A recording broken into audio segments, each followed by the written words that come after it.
Well, hey guys, welcome to another video in which we discuss about strike, types of strike, and case laws related to that. So, this is about strike, types of strike and case laws. तो strike, as you know, is a general term जो कि हम लोग सुनते आते हैं कि advocates भी स्ट्राइक पे जाते हैं, वर्कर स्ट्राइक पे जाते हैं, बस कंडक्टर स्ट्राइक पे जाते हैं.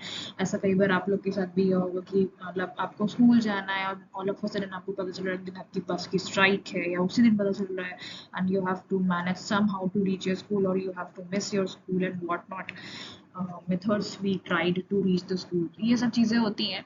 बट हमारे लेबर लॉ में कैसे स्ट्राइक होता है, क्या क्या इसके प्रोविजंस होते हैं, वो हम देखेंगे इस वीडियो में. ठीक है, सो लेट्स गेट स्टार्टेड. तो हमारा पहले हम देखेंगे definition of strike. Definition of strike में आता है कहाँ पे दिया हुआ है, ये section 2Q of the industrial disputes act में ये दिया हुआ है. ठीक है, ये आपको याद रखना है कि सेक्शन 2Q स्मॉल क्यू है, ये section 2Q of the industrial disputes act 1947 में इसको दिया गया है. ठीक, फिर आता है हमारा इसका मीनिंग, जो मैंने इसको कोटिंग कर दिया है ताकि आपको पता रहे कि इसका मीनिंग क्या होता है. Cessation of work by a body of persons employed in any industry acting in combination or a concerned refusal or a refusal under a common understanding, ठीक है, of any number of persons who are or have been so employed to continue to work or to accept employment. मतलब कि काम करना रोक देना, cessation of work, और दूसरा कि जो है आप रिफ्यूज कर रहे हो एक कॉमन अंडरस्टैंडिंग से कि आप जो है काम नहीं करोगे या फिर एम्प्लॉयमेंट को एक्सेप्ट नहीं करोगे. So this is the definition जो आपको रटनी है, आप इसको रट लो. ठीक है, फिर आता है हमारा ये किस में दिया हुआ है, चैप्टर 5 ऑफ द एक्ट में, इंडस्ट्रियल डिस्प्यूट्स एक्ट 1947 में चैप्टर 5 के में दिया हुआ है स्ट्राइक के बारे में. तो डेफिनेशन दी है 2Q में, पर इसके बारे में चैप्टर 5 में दिया हुआ है. तो अब हम वो देखेंगे कि क्या क्या चीजें दी हुई है. तो ये है हमारा section 22 clause 1 of the act. इस एक्ट में क्या बताया गया है कि no one employed any public related service should go on strike in breach of contract. कि कॉन्ट्रैक्ट में जो दिया हुआ है उसके ब्रीच में आपको स्ट्राइक पे नहीं जाना है, क्योंकि जो कॉन्ट्रैक्ट होता है उसमें इस प्रोविजन के हिसाब से आपको बताया जाता है कि आपको स्ट्राइक अगर करनी है तो क्या क्या चीज़ें आप कर सकते हो. तो अगर आपने उसको ब्रीच कर दिया तो आप स्ट्राइक के पनिशमेंट जो होते हैं उसको आपको आपके ऊपर इम्पोज करी जाएगी. तो अगर आपको स्ट्राइक चाहिए तो ये चीज़ें आपके उसमें दी जाएंगी कि नोटिस इन राइटिंग देना होगा to the employer before striking. 14 दिन से पहले, जब स्ट्राइक हो रही है उसके 14 दिन से पहले आपको नोटिस देनी होगी. ठीक है, और अगर जो स्ट्राइक की डेट है उसके पहले आप नहीं कर सकते हो. ठीक है, और अगर कोई कंसिलिएशन प्रोसीडिंग चल रही है या फिर किसी कंसलेशन ऑफिसर के सामने वो प्रोसीडिंग पेंडिंग है, तब भी आप स्ट्राइक नहीं कर सकते हो. और अगर कंसलेशन प्रोसीडिंग के रिजल्ट आ गया है उसके 7 दिन बाद ही आप स्ट्राइक कर सकते हो, 7 दिन पहले आप स्ट्राइक नहीं कर सकते हो. तो ये सारे पॉइंटर्स आपकी कॉन्ट्रैक्ट में लिखे होंगे कि आपको पता स्ट्राइक कर सकते हो, और इसके ब्रीच में अगर आप करते हो तो आपको स्ट्राइक ब्रीच करने का, स्ट्राइक के जो रूल्स हैं उसको ब्रीच करने के पनिशमेंट लगती है. फिर आता है हमारा सेक्शन 23 जो जनरल प्रोहिबिशन है कि क्या क्या जनरल प्रोहिबिशन हो सकती है. None of the employees employed in any industrial service shall go on strike when, कब तक नहीं जा सकते, जब वही नॉर्मल चीज की कंसिलिएशन प्रोसीडिंग पेंडिंग है और उसके 7 दिन बाद, या फिर प्रोसीडिंग पेंडिंग है इन अ कोर्ट जैसे कि लेबर कोर्ट, ट्रिब्यूनल या नेशनल ट्रिब्यूनल, और उसके 2 महीने के बाद तक भी आप नहीं कर सकते. या तो पेंडिंग है वहां पे, या फिर अगर उसका रिजल्ट इन सब कोर्ट्स में आ चुका है तो आप उसके 2 महीने के बाद तक बात ही करोगे, उसके पहले नहीं करोगे. फिर या फिर आर्बिट्रेटर के सामने पेंडिंग है, और अगर आर्बिट्रेटर ने अपना रिजल्ट दे दिया, डिसीजन दे दिया, तो उसके 2 महीने के बाद आप ये प्रोसीडिंग करोगे. Most importantly, when any settlement or award is in operation in respect of the matters covered by settlement or award. अगर किसी कोई मैटर है सेटलमेंट या अवार्ड में, अगर उसको दिया गया है, अवार्ड दिया जाता है बाय द ट्रिब्यूनल्स, और अगर उसमें जो मैटर है वो रिजॉल्व होके आया है, उस मैटर के खिलाफ आप स्ट्राइक कर रहे हो, तो उसके उसमें भी रोक होती है कि आप नहीं कर सकते उस समय उस मैटर से रिलेटेड स्ट्राइक नहीं कर सकते हो. ठीक है, तो ये आपका हो गया सेक्शन 23.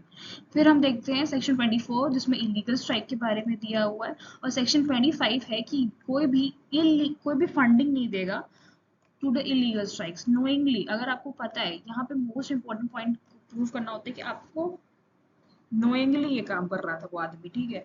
तो जो है आपको ये प्रूफ करना पड़ेगा कि जो एक फंडिंग थी वो गई थी नोइंगली। सेक्शन 24 में इलीगल स्ट्राइक्स हुई है। अगर इलीगल स्ट्राइक कब होती है, जब वायलेट करता है सेक्शन 22 और 23 जो हम डिस्कस कर चुके हैं, और section 10 clause 3, 10 clause A, 4A, ये भी यही बोलता है कि अगर आपकी प्रोसीडिंग कहीं पेंडिंग है और आप उसको कर रहे हो, स्ट्राइक कर रहे हो, तो गड़बड़ है। इसमें ये बोलता है कि यहाँ पे कंसिलिएशन प्रोसीडिंग के बारे में, यहाँ पे लेबर कोर्ट और ट्रिब्यूनल के बारे में अगर आप ऐसा कुछ कर रहे हो तो वो गलत होता है। और कोई फंडिंग अगर दे रहे हो आप इलीगल स्ट्राइक को, लीगल स्ट्राइक है तो ठीक है, अगर इलीगल स्ट्राइक को फंडिंग दे रहे हो तो वो गलत चीज़ है। तो उसके, और वो चीज़ आप नोइंगली कर रहे हो, तो वो उसके ऊपर आपको पनिशमेंट मिलेगी। फिर हम टाइप्स देखेंगे। टाइप्स है हमारे जनरल स्ट्राइक, जो कि हम नॉर्मल स्ट्राइक कहते हैं। हंगर स्ट्राइक, खाना पीना छोड़ देते हैं स्ट्राइक पे कि यार हम खाना नहीं खाएंगे। इकोनॉमिक स्ट्राइक क्या होती है, जो आप वेजेस को बढ़ाने के लिए या फिर जो है जो पैसे होते हैं वो कम मिल रहे होते हैं या फीमेल्स को नहीं मिल रहे होते हैं, वो सब डिस्क्रिमिनेशन होता है, एक तरीके जनरल स्ट्राइक होता है, तो उसके लिए आप करते हो। स्टे इन स्ट्राइक का मतलब आप काम करने जाते हो बट आप काम नहीं करते, मतलब आप काम करने जाते हो, ऑफिस में जाते हो, लंच करते हो, सब कुछ बातचीत करते हो, पंच करते हो, और लेकिन आप काम नहीं करते हो, तो स्टे इन स्ट्राइक होगी, मतलब आप इंडस्ट्री के अंदर हो बट आप काम नहीं कर रहे हो। सिंपैथेटिक स्ट्राइक, जहाँ पे एक डिपार्टमेंट का आदमी दूसरे डिपार्टमेंट के आदमी के साथ बैठ जाता है, सपोर्ट करता है कि यार हम भी बैठ जाते हैं इनके स्ट्राइक में। अब जैसे कि कोई मिल की फैक्ट्री है प्लस एक हॉर्टिकल्चर की फैक्ट्री, तो दोनों साथ में बैठ के कहेंगे कि हम भी स्ट्राइक में पार्ट लेंगे, तो ये सिंपैथेटिक स्ट्राइक होता है। Pen down, tool down strike हो गया। इसमें क्या है कि जो टूल्स है इंडस्ट्री में आप वो नहीं यूज कर सकते हो, और आप ऑफिस भी एंटर नहीं कर रहे हो, तो इसमें मेन चीज होती है कि आप ऑफिस भी एंटर नहीं करते हो प्लस आप टूल्स भी नहीं यूज करते हो। स्ट्रेन स्ट्राइक में क्या होता है कि आप ऑफिस एंटर करते हो पर आप काम नहीं करते हो। सिक आउट, सिक इन, मतलब कि जो ग्रुप ऑफ वर्कर्स होते हैं वो कलेक्टिव बार्गेनिंग करते हैं, और फिर उसके बाद जो सिक लीव होती है उसको यूज करते हैं जितने भी टाइम तक वो स्ट्राइक चाहते हैं, तो सिक इन, सिक आउट, सिक इन स्ट्राइक होती है ये। ग्रीन बाइन स्ट्राइक होता है कि आपके ऑफिस की जो कंडीशन है, pollution, cleanliness, safety, environment, health condition, जितनी भी आसपास की चीजें होती हैं, आपको जो दिक्कत होती है, मतलब ग्रीन है, आपको आपको दिक्कत हो रही है to your body, it is not, it is something related to the environment, right. तो वो चीजें आपको गड़बड़ हो रही है तो आप ग्रीन बैन स्ट्राइक कर रहे हो कि भाई सही से सब चीजें हो जाए। फिर वाइल्ड कार्ड स्ट्राइक होता है, जो कि नॉट अ लीगल स्ट्राइक होता है, ये बहुत इंपॉर्टेंट एस्पेक्ट है कि क्योंकि जो है कि क्योंकि इसमें वायलेंस को यूज किया जाता है as a tool for striking, तो वायलेंस को as a tool for striking लिया जाता है, इसलिए वाइल्ड कैट कहते हैं इसको, ठीक। फिर हम केस लॉज देखते हैं। केस लॉज में हमारा पहला केस है टी के Rangarajan versus government of Tamil Nadu. इसमें बोला गया था कि नो राइट, टी गया है यहाँ से, no right to strike to government employees, तो गवर्नमेंट एम्प्लॉयज के पास कोई भी राइट टू स्ट्राइक नहीं है। Kameshwar Prasad versus state of Bihar, इसमें बोला गया था कि right to strike is not a fundamental right, तो अगर आपसे कोई पूछे right to strike is a fundamental right, तो no, right to strike is not a fundamental right, ये लेबर में, ठीक है। फिर आता है हमारा all India bank employees association versus industrial tribunal. There is a fundamental right to form union or association but no fundamental right to strike, तो strike के लिए कोई fundamental right नहीं है, but union association को आपको 91A में दिया हुआ गया है, लेकिन इसमें 1901 में दिया है, सॉरी, लेकिन जो है इसमें नहीं दिया हुआ है कि आपको स्ट्राइक के लिए फंडामेंटल राइट है। ये इसमें भी बोला गया था all India bank employees association versus national industrial tribunal. Motilal Yadav versus state of UP में क्या बोला गया था कि डॉक्टर्स के पास कोई राइट नहीं है medical treatment on grounds of strike, अगर आप स्ट्राइक कर रहे हो लेकिन डॉक्टर्स के पास कोई राइट नहीं है। आप बताइए क्या ये सही है, मतलब कि अगर वो स्ट्राइक पे हैं तो क्या मतलब वो इलाज कर सकते हैं, एक तरीके से ह्यूमैनिटेरियन वहाँ पे जरूरी भी है, बट अगर आप डॉक्टर्स के ऊपर इतना जुल्म करोगे तो क्या ही कर सकते हैं, बट ठीक है देखते हैं। तो इसमें ये आया था Motilal Yadav versus state of UP.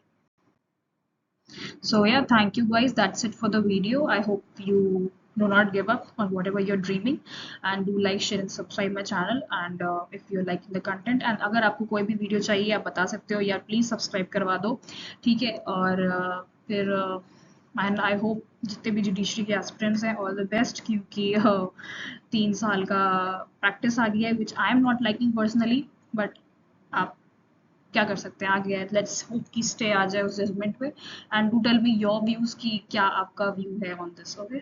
सो या थैंक यू सो मच।